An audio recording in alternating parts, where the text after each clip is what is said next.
Hello there, curious listeners. My name is David Gravelle, and this is Legacy Curious. Today, we're welcoming Donna King. She's a powerhouse of truth, humor, and unstoppable purpose. She's the executive wellness coach and founder of 360 Balanced Living, where she helps midlife women reclaim their energy, confidence, and clarity. She's the woman you want in your corner when you're ready to stop playing small and start living on purpose. Donna's mission? To help women in the final third of life design a legacy that feels good in their bones, not just one that looks good on paper. She's here to talk about wellness, mindset, and what it really takes to build a legacy while still having fun along the way. Buckle up, this conversation is equal parts insight and sass. Well, hello, Donna. Welcome to the show. How are you today? Good. Thank you for having me. I really appreciate it. Yeah, we're excited to get to know you and hear more about your Wellness 360 balanced living business. So why don't we just start there? Tell us about what got you started in the wellness and legacy coaching. Well, I think it's all kind of any coach you talk to, pretty much we're reliving our life for others. It's kind of like we've lived it, we've learned a little bit, and we want to teach others how to do it. So for me, it was kind of like, living the life that everybody thinks that you should live and be doing the things you're supposed to be doing. And then all of a sudden it's like, okay, but what else is there? What's more? Where else can I go?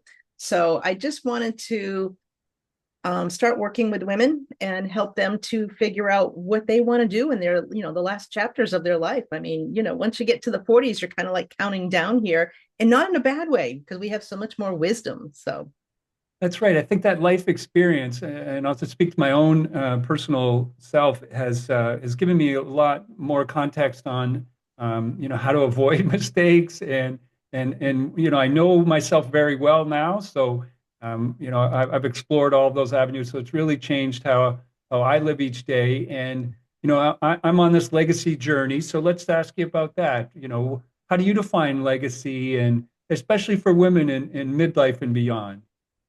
all right. Well, legacy for me is more than just like, Aunt Gertrude's dishes that get passed down from generation to generation. And it's more than how much money are you going to leave?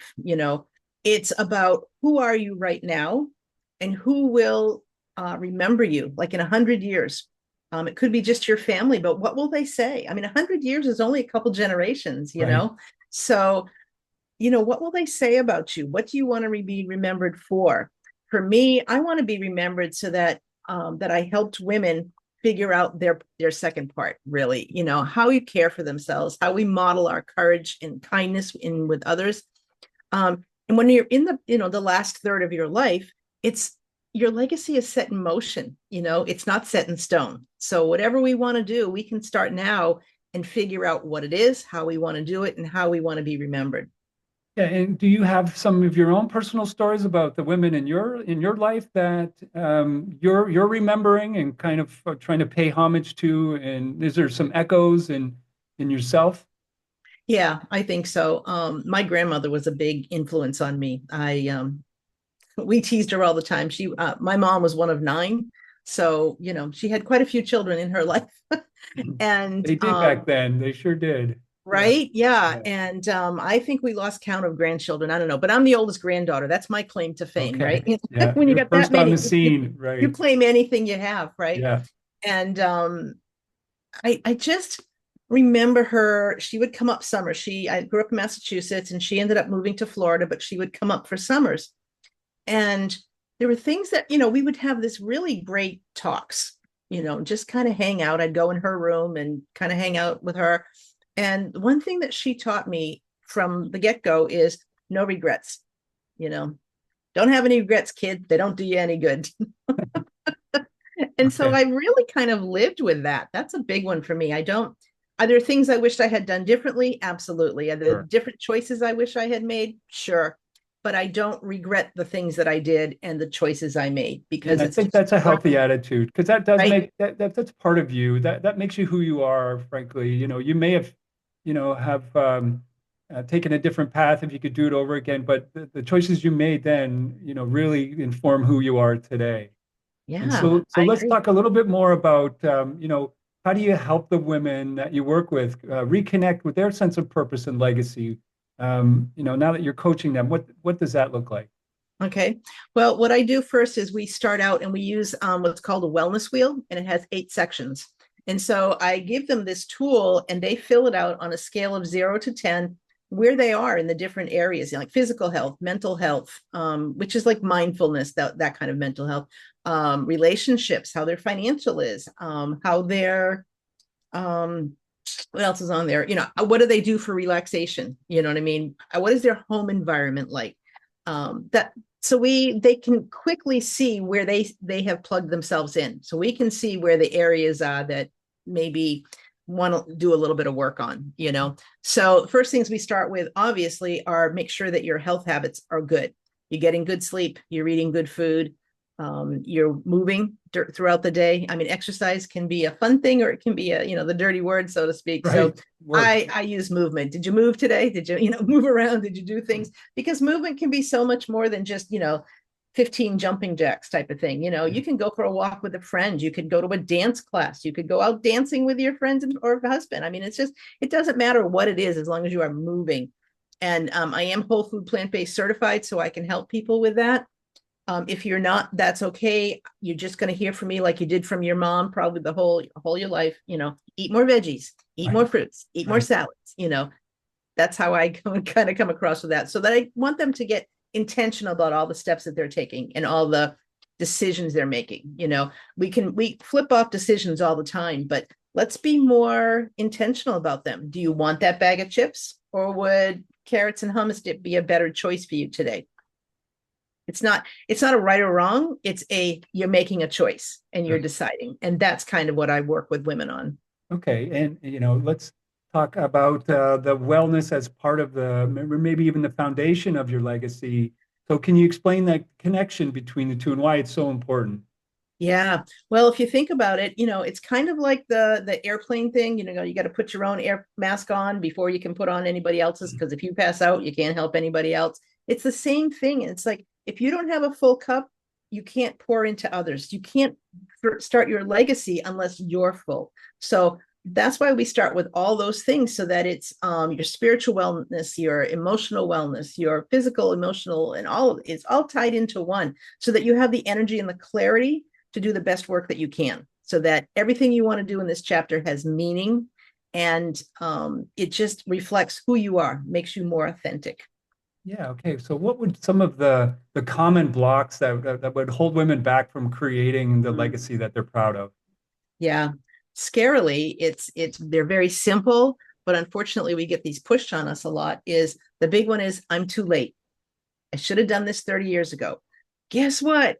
We don't live to 40 anymore. We have Yeah. full lives. I mean, many Yeah. people live between the 80 and 100 range. So, between 40 and 50, you still got 40, 30 years left in there to do whatever it is that you want to do. So don't ever believe that. And the other one is like the imposter one of like, well, who am I to do such a thing? I don't have this, or I didn't know that, or somebody, or so and so is much better than me. You know what? We all are individual people, and the way we do it, the way we tell it, the way we sell it, whatever it is you want to do, is so unique to you that it's not the same as anybody else. And you Yeah. have to get really careful. The third one would be the perfection trap. Don't worry about that your legacy has to be this big flashy thing. It's not. It can be that you were the school mentor. You worked with the kindergarten class. You were the one that did milk money every day because there wasn't a parent that was able to come in and do it. I mean, things can be very little, or they can be big, but they don't have to be. And that's what I want women to understand, is that we don't have to be big and flashy to make an impact and to leave a legacy. Yeah. Okay. So let's answer that question. What are some of the small but powerful steps that women can take to make sure that start building that legacy that aligns with who she wants to be now and in the future?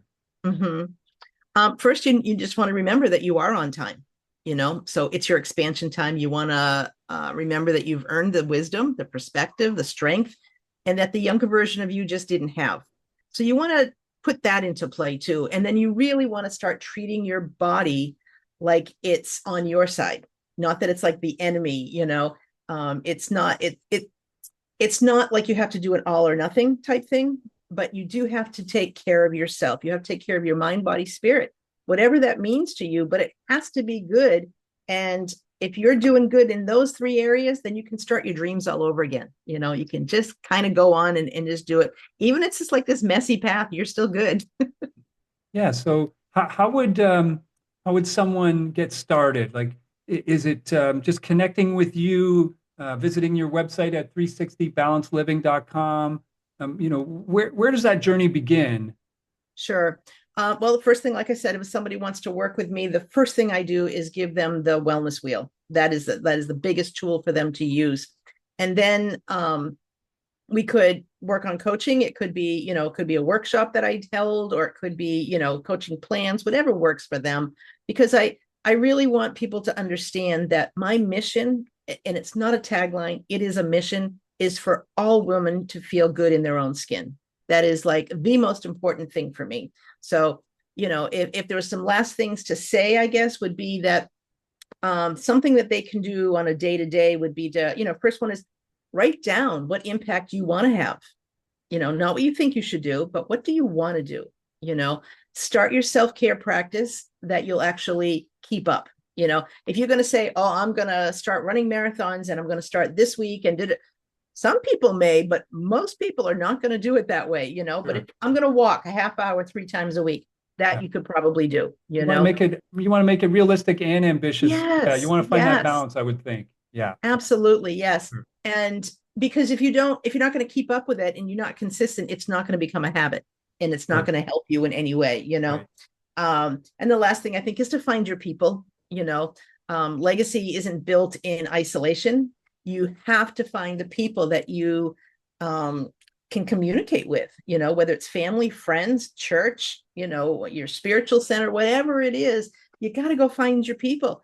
Even if it's just like, who likes to play pickleball? That's like the new thing, right? Everyone's playing Yeah. pickleball. Right. Go find your pickleball people and Yeah. you'll have community.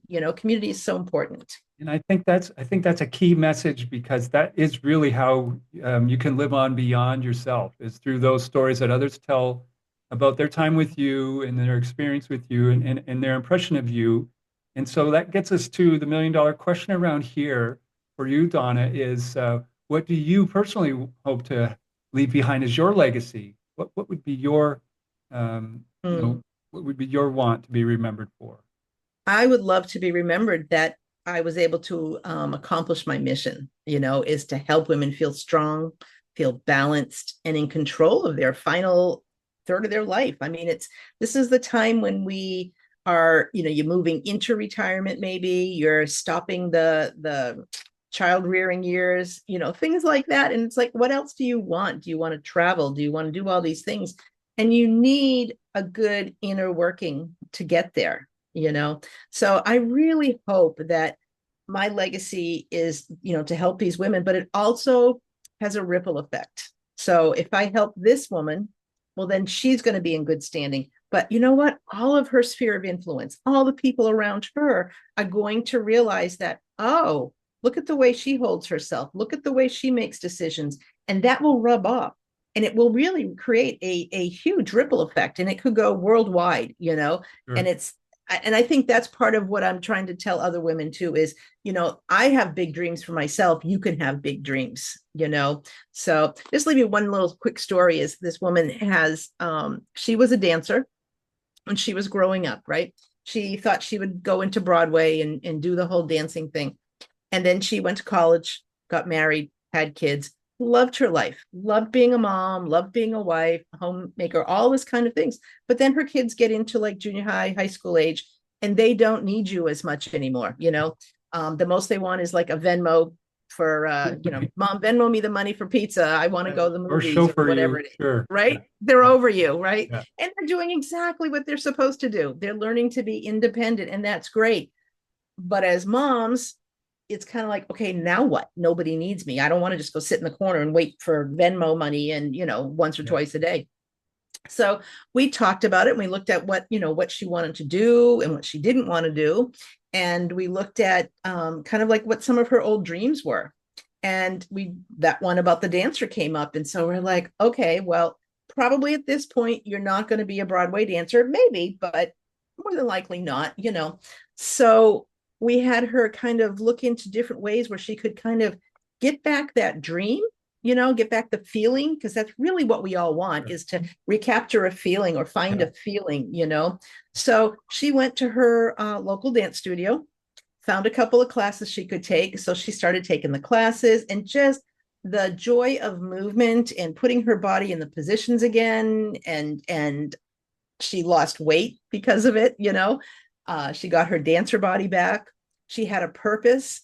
And because of that, what came from her being able to do that was she found out that, like, you know, talking to her neighbors and stuff in the area, that their local community center didn't have anyone teaching dance. So she went and she said, hey, I've done this my whole life. This is what I'm doing. I'm back into it now. So now she's teaching classes. So she's teaching that joy to a next generation, you know, and everybody in her world is happier because she's happier. You know, she has her purpose now. That's her legacy, really. She's leaving it out there. It was her dream, and she's turned it into a legacy.